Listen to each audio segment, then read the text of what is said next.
로마서 8장 29절 30절 말씀 제가 읽습니다. 하나님이 미리 아신 자들로 또한 그 아들의 형상을 본받게 하기 위하여 미리 정하셨으니 이는 그로 많은 형제 중에서 맏아들이 되게 하려 하심이니라. 또 미리 정하신 그들을 또한 부르시고 부르신 그들을 또한 의롭다 하시고 의롭다 하신 그들을 또한 영화롭게 하셨느니라. 아멘. 성경에 있어서 가장 신비로운 부분이 오늘 말씀에 나와 있습니다. 성경에 있어서 가장 이해하기 어렵고 가장 난해한 부분의 말씀이 하나님의 예정에 대한 말씀입니다.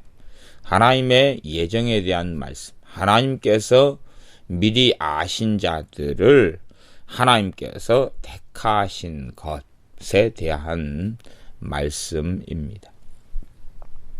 이 말씀은 정말로 어렵지만 그러나 성경에서 굉장히 중요한 부분을 차지합니다. 예정을 어떻게 이해할 수 있을 것이냐 하는 것은 기본적으로 하나님의 신비의 영역에 속한다, 그렇게 말씀드릴 수 있습니다.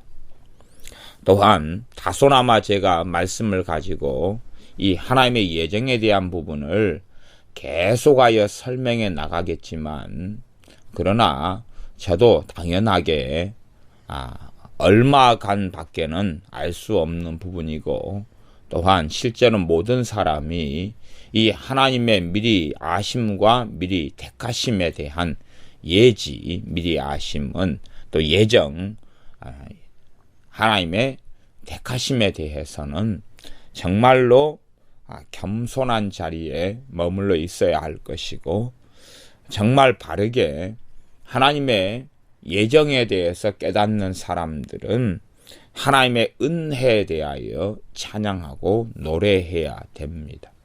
하나님의 은혜를 송축하고 찬양해야 되지 예정에 대해서 바로 깨닫지 못한 사람들은 인간의 사병과 어리석음 속에 들어가고 빠져들고 맙니다.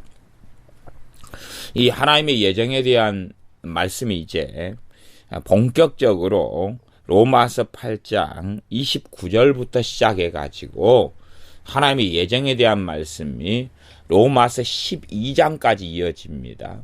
하나님의 예정에 대한 말씀 때문에 로마서 9장은 이스라엘에 대한 이야기를 하게 됩니다. 하나님께서 미리 아신 자들을 미리 정하셨다, 택정하셨다 하는 말씀을 통해서 이스라엘 백성에 대한 이야기를 하시고 그 다음에 하나님의 택하신 이야기가 반복되어져서 계속 이어지기 때문에 하나님의 예정에 대해서 이해하지 못하면 이제 로마서에서 어떤 면에서 하나님의 놀라운 역사하심에 대한 클라이막스 이 부분을 놓쳐버리게 되고 맙니다. 그래서 이 하나님의 예정에 대한 부분들을 기본적으로 살펴보고 어떤 선에서 좀 문제가 있고 어떤 면에서 잘못 어그러진 부분들이 있는가도 살펴볼 수밖에 없겠습니다.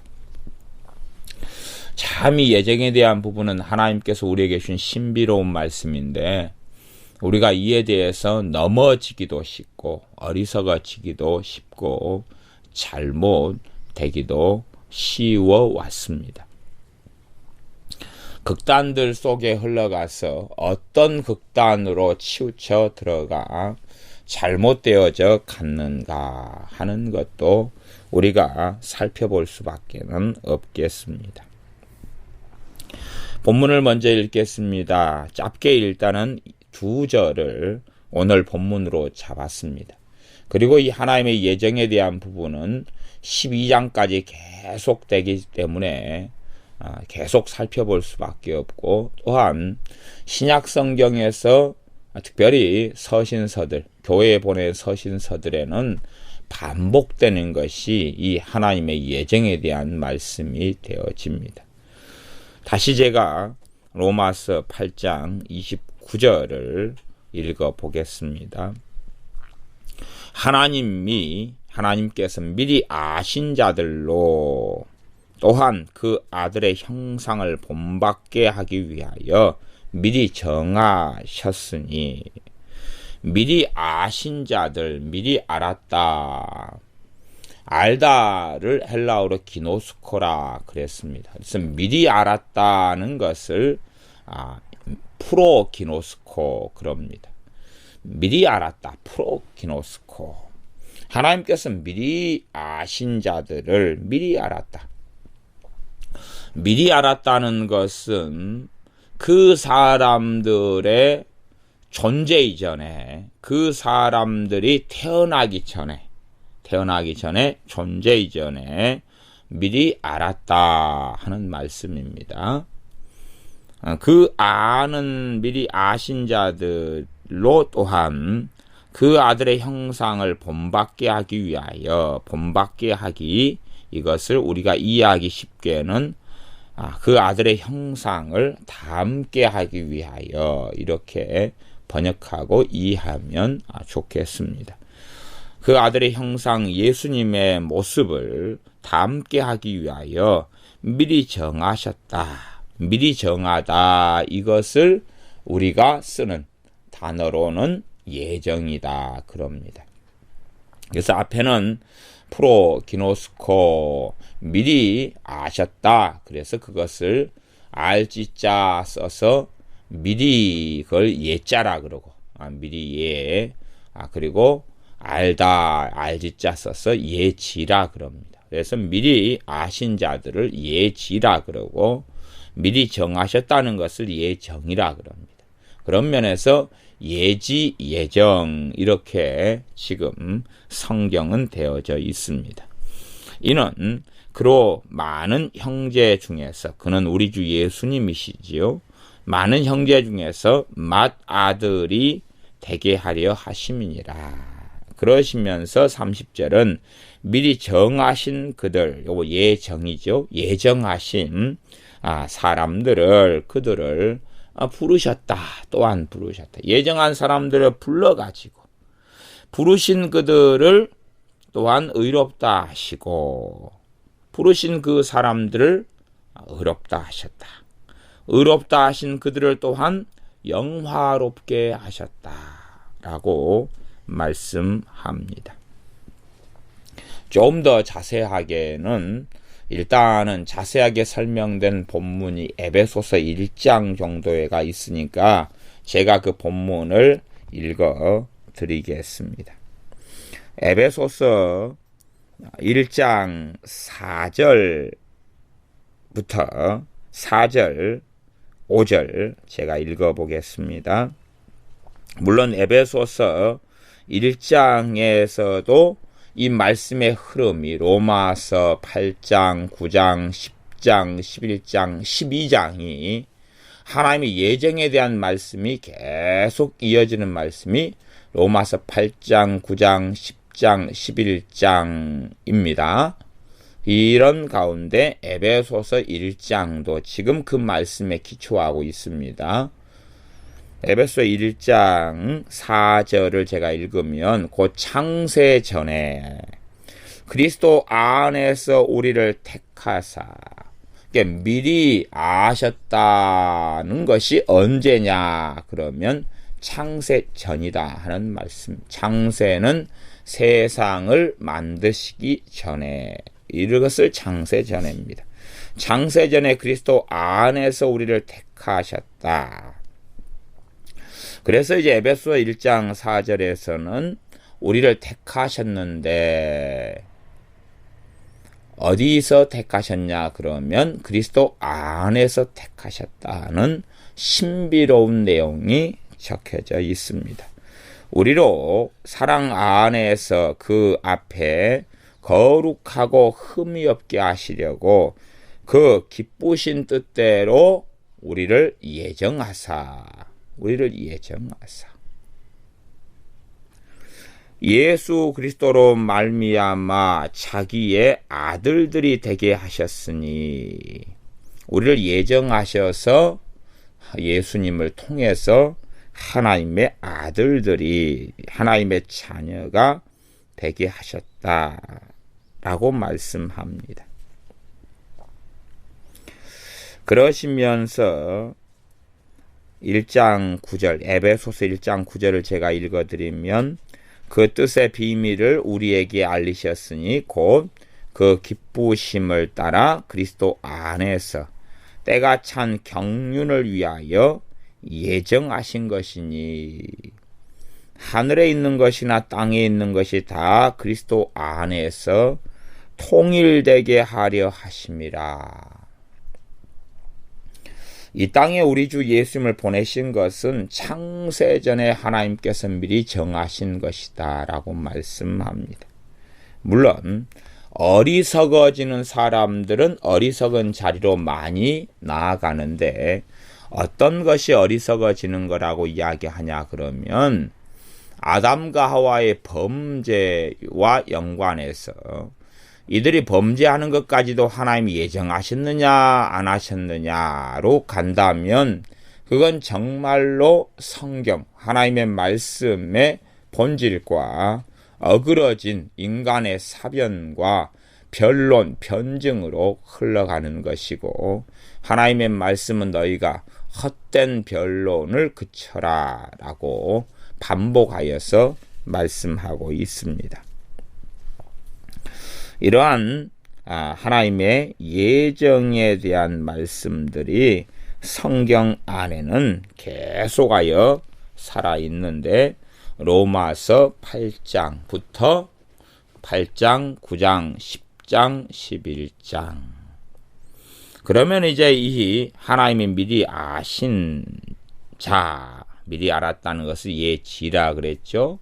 프로기노스코. 그리고 하나님께서 미리 아신 자들을 정하셨다. 그렇게 말씀하는 예정.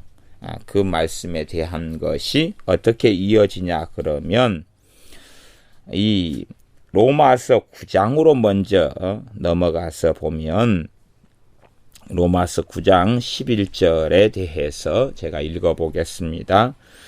그 자식들이 아직 나지도 아니하고, 지금 아브라함의 자식에 대한 이야기를 하고 있습니다.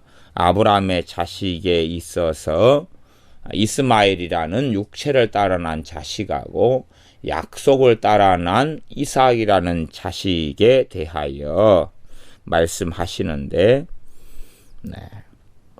그 자식들이 아직 나지도 아니하고 무슨 선이나 악을 행하지 아니한 때에 택하심을 따라 되는 하나님의 뜻이, 하나님의 뜻은 뭘 따라 된다고 이야기했습니까?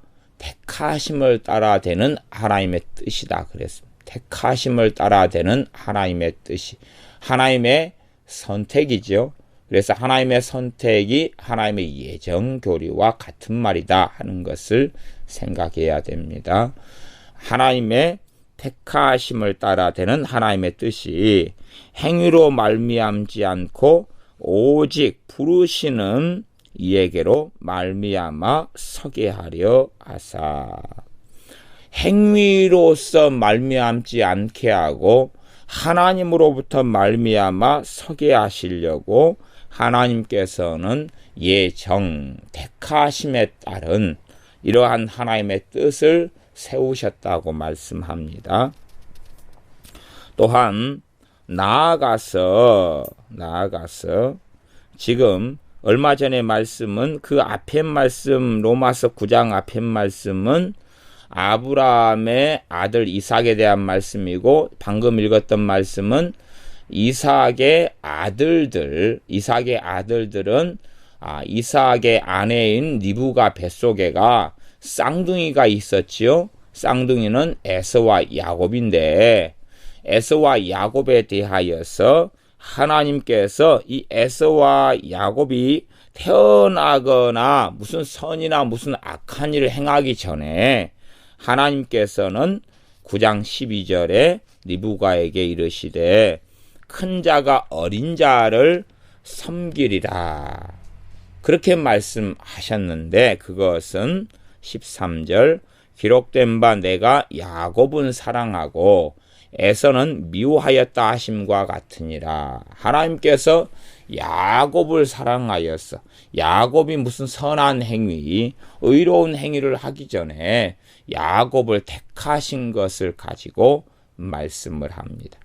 이스라엘을 택하신 것, 나아가서 가장 기본적으로 이삭을 택하신 것, 그 다음에 야곱을 택하신 것에 대한 말씀을 합니다. 14절 그런즉 지금 9장 로마서 9장 14절을 보고 있습니다.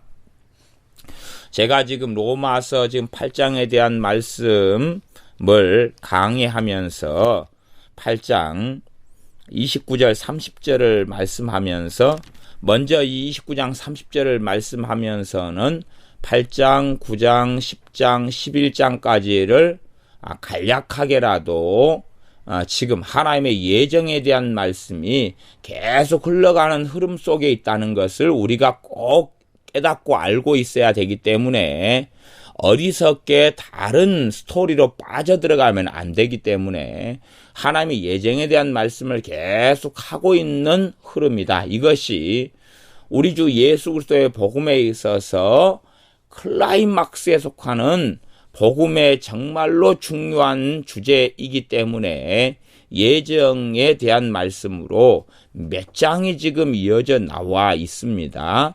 그것을 놓쳐버린다면 이제 로마서 중반에 가장 중요한 부분들을 우리가 놓쳐버리게 되고 마는 것입니다. 로마서 9장 14절 제가 읽습니다. 14절부터 그런즉 우리가 무슨 말하리요? 하나님께 불의가 있느뇨? 그럴 수 없느니라. 사람들이 하나님의 선택, 하나님의 예정에 대한 교리를 잘못 이해하고 깨달으면 불공평하다, 불의하다 이렇게 말하게 될 수 있는 여지가 있어 버립니다. 그러나 그렇지 않다. 그러면서 9장 15절에 모세에게 이르시되 내가 긍휼히 여길 자를 긍휼히 여기고 불쌍히 여길 자를 불쌍히 여기리라. 지금 이 말씀들은 어떤 면에서는 하나님의 예정 교리는 하나님의 은혜 교리, 은혜의 말씀하고 직결되는 말씀이 되어집니다. 하나님의 은혜하고 하나님의 택하심하고는 함께 가는 말씀이 되어지고 맙니다. 그래서 로마서 좀 건너뛰어서 11장으로 간다면 11장 4절을 제가 읽어보겠습니다. 저에게 하신 대답이 무엇이뇨? 저에게는 누구냐 그러면 엘리야 선지자가 하나님 나만 남았습니다. 그러니까 하나님께서 엘리야 선지자에게 하신 말씀이 무엇이냐 그러면 11장 4절 내가 나를 위하여 바알에게 무릎을 꿇지 아니한 사람 7천을 남겨두었다 하셨으니 그런즉 이와 같이 이제도 은혜로 택하심을 따라 남은 자가 있느니라. 이스라엘 백성 가운데서 다 믿지 아니함으로 꺾이웠다 말씀하면서 그러나 지금 현재 이스라엘 유대인 가운데서 모두 다가 하나님을 등져버린 게 아니라 참 이스라엘이 남아있다 말씀하고 그것은 은혜로 택하심을 따라 남은 자가 있다. 그래서 하나님의 예정교리와 은혜로 택하심 하는 하나님의 은혜가 함께 있는 것입니다. 정말로 은혜가 은혜 되려면 행위로 말미암지 않고 하나님의 예정과 하나님의 선택으로 말미암아 하나님을 섬기고 믿는 사람들이 서야 하기 때문에 은혜에 대한 진리 또한 예정에 대한 진리는 함께하고 하나님의 예정에 대한 진리를 많은 사람들이 무시하고 인정하지 않으려 하지만 그것은 예정에 대한 말씀들을 잘못 이해하고 잘못 깨닫기 때문에 그렇고 하나님의 예정에 대한 말씀들을 칼빈 주인이 알미니안 주인이 하는 방향으로 흘러가는 많은 일들은 인간의 어리석음들을 많이 낳았고 잘못된 길 속에 교회가 또한 하나님의 자녀들이 들어 살게 하였습니다. 로마서 11장 7절 그런즉 어떠하뇨? 이스라엘이 구하는 그것을 얻지 못하고 이스라엘은 모든 이스라엘 혹은 육적인 이스라엘을 중심으로 이야기하는데 그것을 얻지 못하고 어떤 자가 얻었냐 하면 오직 택하심을 입은 자가 얻었고 그 남은 자들은 완악하여졌느니라. 이스라엘이 얻지 못했다. 이스라엘 전반적으로 얻지 못했다. 이스라엘 12지파가 얻은 게 아니라 어떤 사람이 얻었다고 말씀합니까? 이런 7,000명이 남겨진 것처럼 이스라엘 백성들이 200만이라는 숫자가 훨씬 넘는 숫자가 되어져 버리고 말았을 터인데도 그럴 터인데도 기껏해야 7,000명 정도가 얻었고 그것은 어떤 자가 얻었다고 말씀하냐 그러면 11장 7절 하반절에 오직 택하심을 입은 자가 얻었다라고 말씀합니다. 오직 택하심을 입은 자가 얻었고 그 남은 자들은 완악하여졌느니라. 이러한 말씀이 반복되어져 나옵니다. 그러면서 11장 8절에 기록된 바 하나님이 오늘날까지 저희에게 혼미한 심령과 보지 못할 눈과 듣지 못할 귀를 주셨다 함과 같으니라. 오늘날까지도 이 이스라엘에게 혼미한 심령과 보지 못할 눈과 듣지 못할 귀를 주셨다. 신명기 29장 4절, 이사야 29장 10절 이렇게 신명기 29장, 이사야 29장에 있는 말씀을 인용하여서 말씀하고 있기도 합니다. 그리고 그 다음에 말씀은 11장 9절엔 다윗이 선지자로서 하신 말씀인데 다윗의 기도, 성령님을 통한 다윗의 기도가 그렇게 되어져 있습니다. 이것도 다윗 등의 저주의 시편들을 푸는 그러한 열쇠가 되기도 하는데 9절 10절 보면 또 다윗이 가로되 저희 밥상이 올무와 덕과 거치는 것과 보응은 징벌, 징계입니다. 보응이 되게 하옵시고 저희 눈은 흐려보지 못하고 저희 등은 항상 굽게 하옵소서 하였느니라. 그러면서 이방인의 구원으로 넘어가서 다시 믿음에 대한 말씀을 다루고 있습니다. 그러면서 이제 하나님의 예정교리, 은혜를 따라된 하나님의 예정하고 믿음하고 연결지어 넘어가면서 11장 20절에 옳도다 저희는 믿지 아니함으로 꺾이우고 이스라엘이 너희는 믿음으로 섰느니라. 그러기 때문에 높은 마음을 품지 말고 도리어 두려워하라. 11장 25절로 가면 형제들아 너희가 스스로 지혜 있다 함을 면키 위하여 이 비밀을 너희가 모르기를 내가 원치 아니하노니 이 비밀은 이방인의 충만한 수가 들어오기까지 이스라엘의 덜어는 완악하게 된 것이라. 28절 복음으로 하면 저희가 너희를 인하여 원수된 자요 택하심으로 하면 조상들을 인하여 사랑을 입은 자라. 택하심이 나오죠. 이것이 지금 이제 최소한 11장까지 흘러가는 말씀이고 이 하나님의 택하심으로 인하여서 이스라엘은 사랑을 입은 사람들이다.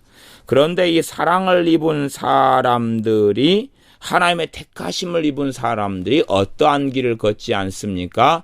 순종의 길을 걷지 않습니다. 11장 30절이죠. 너희가 전에 하나님께 순종치 아니하더니 이스라엘에 순종치 아니함으로 이제 긍휼을 입었는지라. 하나님께서 이스라엘을 선택하셨는데 이스라엘이 순종하지 않습니다. 그렇기 때문에 하나님께서 이방인들을 긍휼히 여기셔서 부르셨다 하는 것입니다. 그러시면서 또한 이 신비에 대한 말씀을 11장 32절에서 하시는데 하나님이 모든 사람을 순종치 아니하는 가운데 가두어 두심은 모든 사람에게 긍휼을 베풀려 하심이니라. 하나님께서 모든 사람을 순종치 않는데 가두어 두셨다. 그 이유는 긍휼을 베풀려 하십니다. 하나님의 어떤 놀라운 섭리와 놀라운 지혜와 지식에 대한 단편을 사도 바울이 약간은 들여다보고 말씀을 전한 것인데 우리가 깨닫고 알기는 정말로 어렵고 난해합니다. 하나님의 놀라운 지식과 지혜의 부요함을 얼만큼 약간 사도 바울이 깨달은 다음에 찬양이 터져 나오는데 그게 11장 33절입니다. 깊도다 하나님의 지혜와 지식의 부요함이여 그의 판단은 측량치 못할 것이며 그의 길은 찾지 못할 것이로다. 그렇게 찬양을 합니다. 그래서 하나님의 예정과 하나님의 선택에 대한 말씀이 8장부터 지금 11장까지 최소한 이렇게 쭉 흘러가는 말씀이다 하는 것을 방금 살펴보았습니다.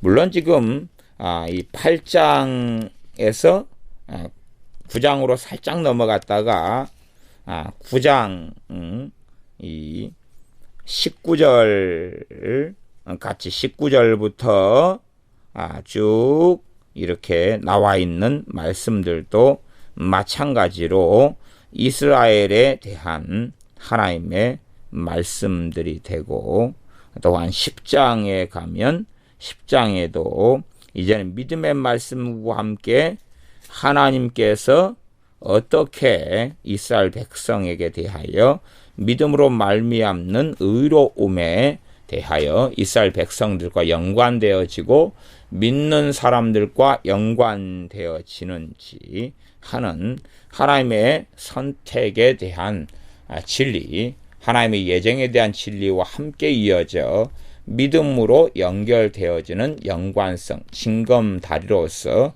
말씀을 전하고 있습니다. 다시 로마서 이제 8장 29절 30절 본문으로 다시금 넘어가서 말씀을 다시 또한 상고하고 나누겠습니다. 이 예정에 대한 말씀이 얼마나 난해하고 어렵느냐. 이 예정에 대한 말씀이 정말로 난해하고 어렵기 때문에 이 교회는 하나님의 자녀는 크게 두 부류로 나누어져 왔습니다. 그래서 한쪽의 예정을 이제 칼빈주의라 하나님의 예정에 대해서 풀고 이해하고 해석하는 방향 중에 하나가 칼빈주의라는 신학을 형성하고 칼빈주의에서 예정에 대한 이해를 하는 것이 있습니다. 또한 한쪽에서는 알미니안주의에서 흘러나온 흐름을 또한 웨슬리안주의라 그럽니다. 거기에서도 예정에 대한 신학이 또한 하나의 꽃봉오리를 형성하고 있습니다. 크게는 이제 칼빈주의의 예정을 어떤 식으로도 이해하냐 그러면 예정 예지 이렇게도 이해하고요. 그다음에 알미니아 내 예정론을 예지 예정 그렇게 이해하기도 합니다. 그리고 이제 잘못된 방식에서 칼빈주의의 예정론이 흘러간 부분은 어떤 부분이냐 그러면 칼빈주의로 인해서 나온 잘못된 흐름의 예정론이 이중 예정론이다 하는 것이 튀어나옵니다. 이중 예정론을 통해서는 역사적으로 참된 교회나 믿는 사람들이 많은 경우에 잘못된 자리로 흘러가게 되는 것이 나왔는데 하나님의 예정을 이해하려고 하는데 인간의 이성과 인간의 사변을 사용하다 보니까 인간의 이성의 논리로 흘러갈 때는 이중 예정이라는 아주 희한하고 동글납작한 그런 일들이 튀어나왔습니다. 칼빈의 주석서, 칼빈 목사님의 주석서에 이러한 말씀들에 대하여 조금 나와 있는 것을 살펴보면 이중 예정에 대한 이러한 이해와 해석을 칼빈 목사님도 가지고 있었다는 것을 알 수가 있습니다. 그러나 그럼에도 불구하고 칼빈 목사님이 성경을 강해했던 에베소서 강해나 갈라디아서 강해 같은 스트라스부르크에서 행해졌던 앞뒤 꼭지가 전체로 연결되어지는 강해에서 말씀들을 살펴보면 단순하게 칼빈 목사님이 가지고 있는 이해의 어떤 파편 같은 게 이중 예정이지 이중 예정을 가지고 성경 전체를 조망하거나 이중 예정을 가지고 그의 신학사상의 중심을 이루었던 것은 결코 아니었다 하는 것입니다. 칼빈 목사님의 후세대로 가서 베자라든지 그 이후로 이어지는 사람들 그리고 이제 근세의 신학으로 칼빈주의의 시스테마 체계화를 이루었던 비비 워필드나 이러한 사람들, 벤자민 워필드죠. 그런 사람들이나 우리나라에 큰 영향을 끼치는 그러한 신학적인 시스템, 조직신학의 시스템을 이루었던 루이스 벌콥 이런 사람들을 통하여서 그 신학이 우리나라의 박윤선, 박형용 박사 이런 분들에게 넘어오고 그 신학적 기조가 고신이나 아니면 총신, 합동, 장로교 이런 기조를 이루었던 것을 봅니다. 그래서 이 이중 예정이라는 것은 무슨 말이냐 그러면 잘못된 예정론의 인간 사변이 이중 예정을 가져왔는데 이중 예정이라는 것은 하나님께서는 구원받을 자를 선택하셨다. 하나님께서는 구원받을 자를 선택하셨다. 그렇기 때문에 선택받은 사람들 빼고 나면 이제는 구원 못 받을 자가 남았지 않겠느냐. 결국은 인간적으로 사변으로 생각해 볼 때에 하나님의 선택은 이중적일 수밖에 없다. 구원받을 자를 선택하고 곤란해 놨으면 나머지는 버림받을 자가 아니겠느냐. 그러니 하나님의 구원받을 자의 선택은 결국은 버림받을 자의 선택을 포함한 이야기다. 그렇기 때문에 영원토록 구원받고 영생에 들어갈 사람을 하나님은 선택하시고 그 반면에 영원히 지옥 갈 사람들도 하나님이 선택하신 것이다. 이것을 다른 말로 하면 예정과 육이 그렇게 설명합니다. 육이라는 말은 우리가 알죠?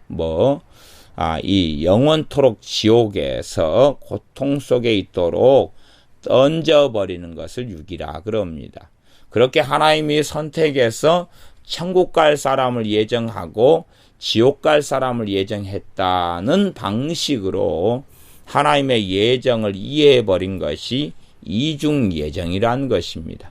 그 이 이중 예정이 칼빈주의 신학에 있어서 굉장히 역사 이래로 중요시 되어서 많은 믿는 사람들로 하여금 잘못된 길에 들어서게 했던 교리가 되어져 왔습니다.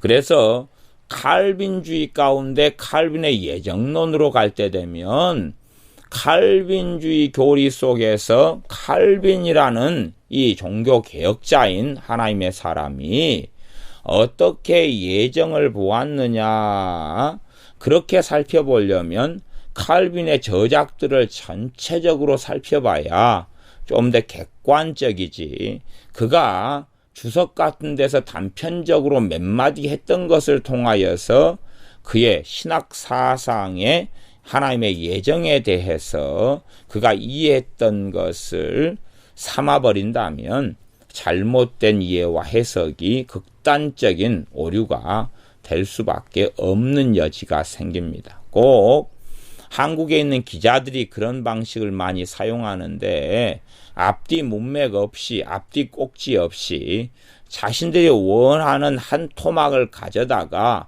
나머지는 자신들의 창작과 자신들이 하고자 하는 이야기에 대한 해석을 앞뒤로 붙여버리는 것 같은, 전혀 그 기자들이 실제와는 다른 앞뒤 꼭지, 상대방이 했던 말을 기초로 하긴 하는데 기자의 의도성과 그들이 전하고자 하는 것에 따라서 한 토막을 가져와서 앞뒤로는 자기들의 주장, 자신들이 하고자 하는 말로 포장해 버리는 그러한 것처럼 칼빈 목사님이라는 종교 개혁자의 신학 사상을 사람들이 자신들의 말을, 자신들의 이론을 합리화하기 위하여 여기서 저기서 끌어다 붙이는 그러한 문제가 역사적으로 생겨왔습니다. 그래서 이중예정이라는 것은 기본적으로 잘못된 인간의 사변의 결과다 하는 것을 우리는 알고 있어야 되겠습니다. 제가 어릴 때만 해도, 그때만 해도 일단 그때를 1980년대에 한 초중반까지를 제가 본다면 이 한국교회 전반적으로 목사님들이 루이스 뻘콥, 그리고 우리나라로는 그렇게 이어져 온 조직신학이 박형용, 박윤선 박사로 이어지는 이러한 조직신학과 신학 시스템, 그런 것을 통하여서 한국교회가 전반적으로 하나님의 예정을 이중 예정으로 이해를 했었습니다. 제가 그래서 1980년대 초에 설교를 듣고, 단지 제가 다녔던 교회만이 아니라 다른 목사님들도 동일하게 그 설교를 했던 것들을 지켜볼 수밖에 없었습니다. 제가 다녔던, 제가 세례받은 모 교회 목사님도 1980년 중반 같은데 어떻게 설교하셨냐 그러면, 여러분들은 전도할 필요가 없습니다.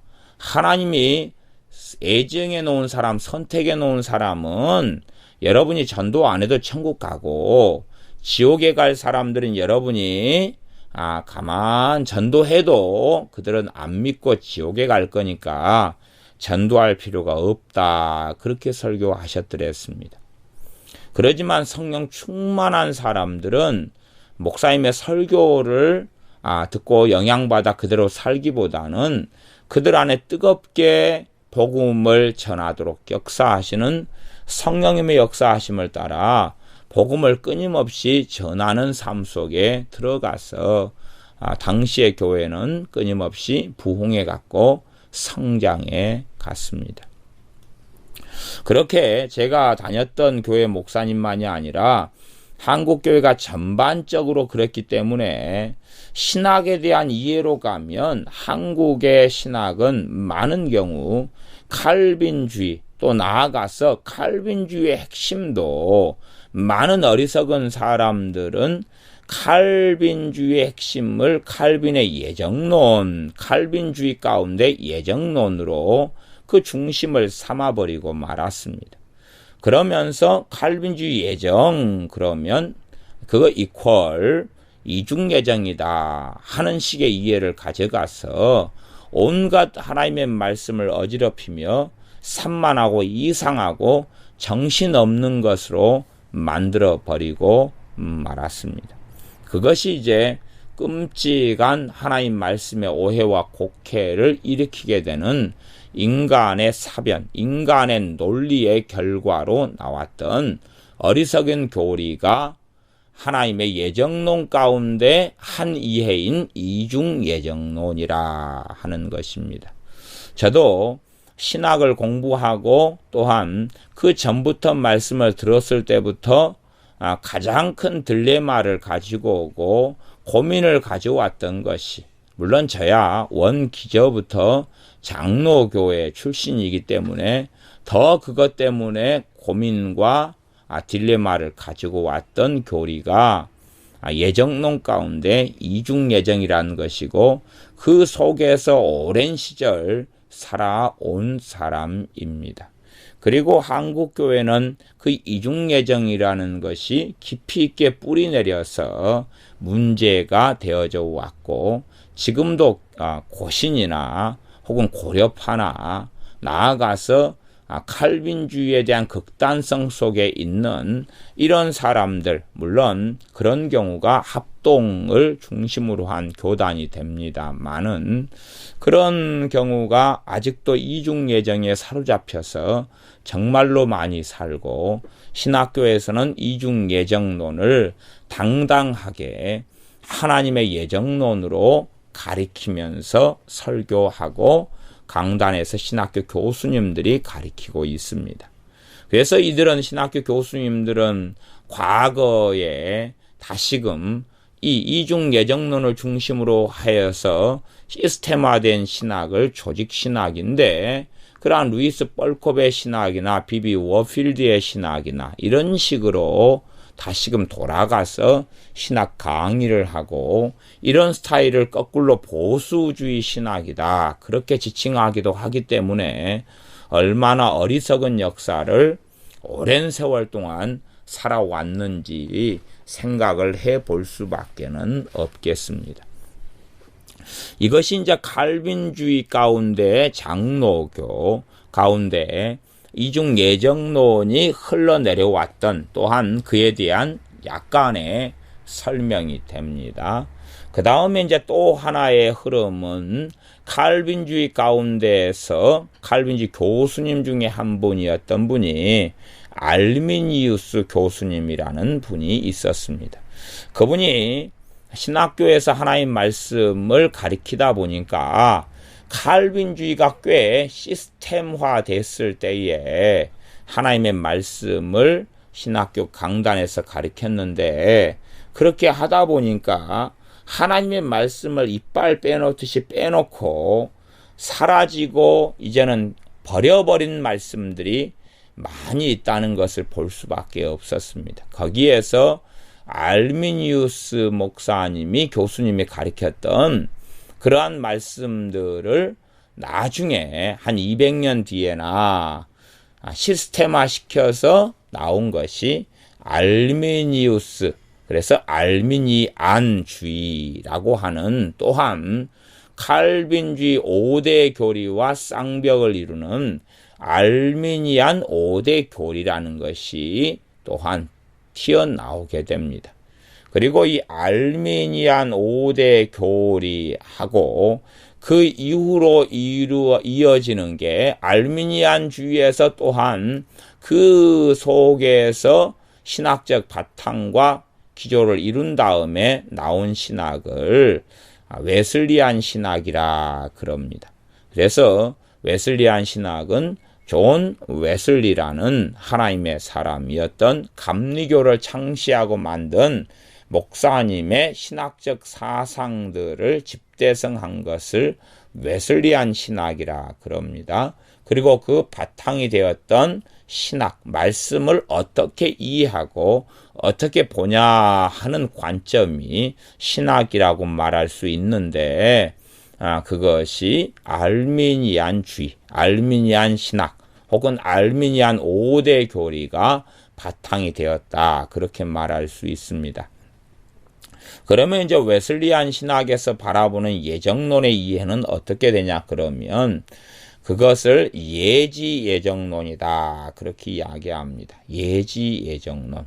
물론 제가 예지 예정론을 들먹이는 이유가 예지 예정론도 많은 경우 인간의 사변으로 흘러가 버렸고 잘못된 이해를 가지고 있기 때문에 제가 예지 예정론을 끄집어내는 것입니다. 지금 성경은 분명히 로마서 이 8장 29절 30절은 29절만 봐도 앞에가 미리 아신 자들, 그래서 프로기노스코 예지된 사람들을 미리 아신 자들을 예정 미리 정하셨다 이렇게 나와 있습니다. 그렇게 볼 때는 예지 예정이 맞구나, 그런 것은 당연히 맞는 이야기입니다. 그런데 문제는 이제 예지라는 것을 어떻게 이해할 수 있을 것이냐 하는 것입니다. 예지를 어떻게 이해할 것이냐 그럴 때에 웨슬리안이라든지 그런 방식에서는 어떻게 이해하고 말았냐 그러면 인간의 사변, 인간의 이해력이 어디로 흘러갔냐 그러면 이제 성경은 분명히 창세전에 예지, 예정, 창세전에 선택하셨다는 게 나오는데 하나님께서 사람을 보셨다 하는 것입니다. 보셔가지고 그러면 창세전에 지금 현재 사람을 보았는데 이 사람이 예수님을 믿게 되고 회개를 하더라 하는 것입니다. 그들의 논리가 회개를 하더라 그러는 것입니다. 그래서 이 사람은 하나님께 돌아올 마음이 있고 하나님을 섬길 마음이 있다는 것을 지금 보니까 알게 되었다 하는 것입니다. 하나님은 시공간의 제한을 안 받으시니까 그래서 보니까 이 사람은 선택해야 될 사람이 되었다 이렇게 생각하니까 하나님이 미리 그 사람의 삶을 쫙 그 사람이 태어나기도 전에 그 사람이 행하기도 전에 쫙 보니까 이 사람이 회개하고 이 사람이 예수님께 나오고 그런 것을 하나님이 그 속에서 발견한 다음에 너는 선택했어 이렇게 했다는 이야기가 인간의 사변에서 흘러나오는 논리적인 귀결인 예지 예정이라 하는 것입니다. 그런 방식으로 예지 예정을 이해하는 것은 잘못된 것입니다. 그건 명백하게 잘못된 것입니다. 왜 명백하게 잘못했냐 그러면 그것은 로마서 9장 11절 말씀과 명백하게 어그러졌기 때문에 그렇지요. 제가 앞에서 로마서 9장 11절 말씀을 설명해 드렸습니다. 로마서 9장 11절 말씀은 그 자식들이 아직 나지도 아니하고 그 자식들은 이삭의 자식들인 에서와 야곱이었는데 그 자식들이 아직 나지도 아니하고 무슨 선이나 악을 행하지 아니한 때에 택하심을 따라 되는 하나님의 뜻. 지금 예지 예정의 인간적인 사변으로 인한 예지 예정론의 경우는 그런 경우를 웨슬리안이나 알미니안주의가 가지고 있는 경향. 물론 칼빈주의자들의 모두 다가 이중 예정을 믿는 게 전혀 아닙니다. 저 같은 경우도 칼빈주의를 따르지만 저는 당연히 이중 예정론을 전혀 인정하지도 않고 믿지도 않습니다. 그건 명백히 하나님 말씀과 어긋나는 것입니다. 존 웨슬리를 따르는 혹은 알미니안주의를 가진 사람들의 모두 다가 제가 지금 방금 설명한 예지 예정론에 그러한 이해를 가지고 있는 것은 아닙니다만은 그러나 많은 사람이 그런 이해를 가지고 있습니다. 대다수의 사람이 그런 이해를 가지고 있고 칼빈주의를 쫓아가는 많은 사람들, 나아가 대다수의 사람들이 이중예정론이라는 걸 가지고 있습니다. 그래서 이 양자가 다 유감스럽게 잘못된 길로 흘러갔다. 서로 잘못된 방식의 인간 사변은 자신들이 가지고 있는 이성으로 생각하고 자신들의 논리로 생각해 가지고 하나님의 말씀을 이해하는 흐름, 이것이 인간 사변이라 이렇게 이야기하는데, 그러한 인간의 이성으로 성경을, 또한 논리는 철학의 바탕이 되는데 인간 논리, 인간 철학으로 성경을 해석한 이러한 문제들을 역사적으로 계속하여 가져왔다 하는 것을 제가 말씀드리는 것입니다. 그래서 예지예정은 어떤 사람들을 하나님이 미리 그 사람의 삶을 들여다보았는데 선택할 만했더라 그 말입니다. 선택할 만하게, 보암직하고 먹음직하게 이 사람이 선하고 바르고 착하고 예수님을 믿고 예수님의 뜻대로 하나님 앞에서 회개하고 돌아오더라. 그렇게 보니까 이 사람은 선택해야 돼. 미리 안 다음에, 미리 살펴본 다음에 선택했다. 이것을 예지예정이라 이렇게 이제는 알미니안이나 웨슬리안에서 그렇게 생각하고 그렇게 믿는 바가 있습니다. 그러나 명백하게 로마서 9장 11절에 하나님의 말씀은 하나님의 뜻이 11절 하반절에 행위로 말미암지 않고 오직 부르시는 이에게로 말미암아 서게 하려 하사, 하나님의 뜻은, 택하심을 따라 되는 하나님의 뜻은 행위로 말미암지 않기 때문에 그 예지라는 것이 미리 그 사람의 삶을 들여다보았다. 창세전에 어떤 갑돌이가 있으면 갑돌이가 AD 2014년에 태어난다 그러면 창세전에 2014년에 태어나는 갑돌이를 쭉 살펴가지고 갑돌이가 90살까지 살면 90살까지를 들여다보았다 그 말이에요. 그랬더니 45살에 주님께 회개하고 나오는 것이, 그래서 다시 창세전으로 하나님이 돌아가셔서 2014년에 태어나는 갑돌 선택, 그렇게 했다는 것이 예지예정이다 그 말이에요. 그러나 그 예지예정은 그런 게 아닙니다. 예지에 대해서 미리 아신 자들, 이 예지를 제가 기본적으로 설명드리면 어떤 내용이냐 그러면, 하나님께서 그 사람의 존재 자체를 아셨다는 이야기입니다. 존재 자체를 아셨다는 것이 예지입니다.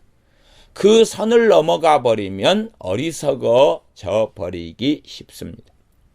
창세전에 이미 하나님께서는 우리를 아셨다는 것이지 우리가 어떤 행위를 하실지를 아셨다는 것을 이야기하지 않습니다. 하나님께서 하나님의 형상을 따라 사람을 만드셨는데 사람의 형상의 중심적인 기조 중에 하나가 자유로운 의지일 수밖에 없습니다. 그래서 존 웨슬리의 어떤 신학, 웨슬리안 신학의 중심에는 자유의지라는 것을 가지고 중심적으로 해석을 합니다. 이 자유의지라는 것을 가지고 중심적으로 해석하는데 사람의 마음이라는 자유의지적인 영역을 이해를 잘 해야 이러한 잘못된 예지에 대한 논리로 뛰쳐나오지 않는데, 유감스럽게 사람의 자유의지에 대한 부분을 많이 이해하고 있는 웨슬리안이나 알미니안에서 예지를 이런 식으로 사람의 자유의지를 이해하지 못하는 이상한 사변이 나와버리는 것에 대해서 유감스럽게 생각합니다. 아브라함이 하나님을 경외했지만 실제의 상황, 환난과 고난의 상황에 직면해야지만이 아브라함이 정말로 어떠한 행위를 하게 될 줄을 결정하게 되는 것입니다. 화장실 들어가기 전에 마음을 가지고 그의 삶이 그럴 것이다 한다면 그것은 잘못된 이해와 잘못된 생각이 되고 맙니다. 화장실 들어가기 전이야 어떤 마음을 가지고 있었다 그래도 화장실 갔다 온 다음에는 그 마음이 달라질 수밖에 없지요. 그런 것처럼 아브라함이 하나님을 경외하지만 독자 이삭을 이제는 내게 바쳐라 하는 하나님의 말씀이 주어진 다음에 그는 실제의 삶 속에서 하나님을 경외하는 길을 걸어갈 것이냐, 그렇지 않느냐 하는 갈림길에 놓이게 되었고, 아브라함은 독자 이삭을 하나님께 제물로 바치는 길을 선택함으로 하나님께서 그때서야 독자 이삭을 꽁꽁 묶어서 제단 위에 놓고, 그리고 거기에 칼로 찔러서 죽이려고 하는 그 시점에서야 하나님이 멈추어라 말씀하시고, 정말로 너가 하나님을 경외하는 줄을 내가 이제 알았노라라고 말씀합니다. 그 알았노라가 그렇지, 하나님의 아심이지요. 그렇게 그때야서야 알았노라고 말씀하시는 거예요. 그러지 하나님께서 어떤 사람의 행동들을 다 이미 다 아셨다 하는 것은 예정론이 아니라 운명론이라는 것입니다. 사람들의 삶이 결정되어져 있다.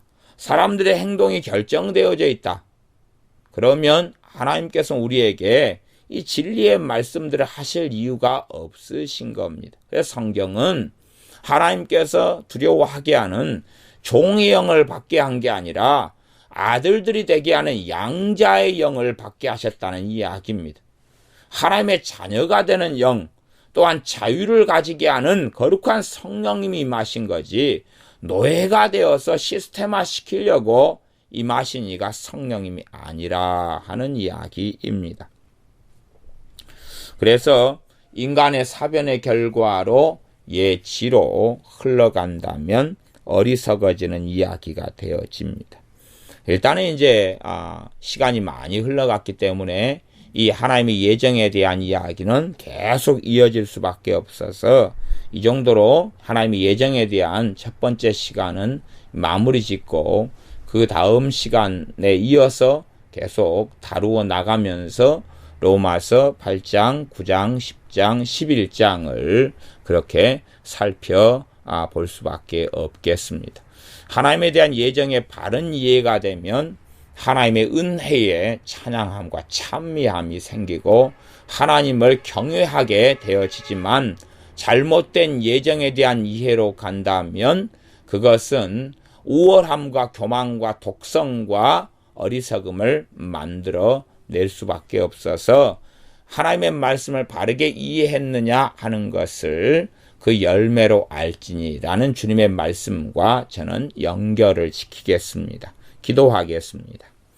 우리가 하나님의 예정에 대한 말씀을 이해하기 난해하여서 역사 이래로 이중 예정이라는 잘못된 하나님의 예정에 대한 이해 속에 들어가기도 하였고, 인간 사변의 예지 예정으로 흘러가서 미리 시스템화되고 조직화된 결정론적인 사람의 모습을 하나님이 미리 보신 다음에 선택하였노라 하는 착각 속에 들어갔던 어리석음이 우리 교회의 역사이기 때문에 이를 주님 앞에 고백하며 회개해야 합니다.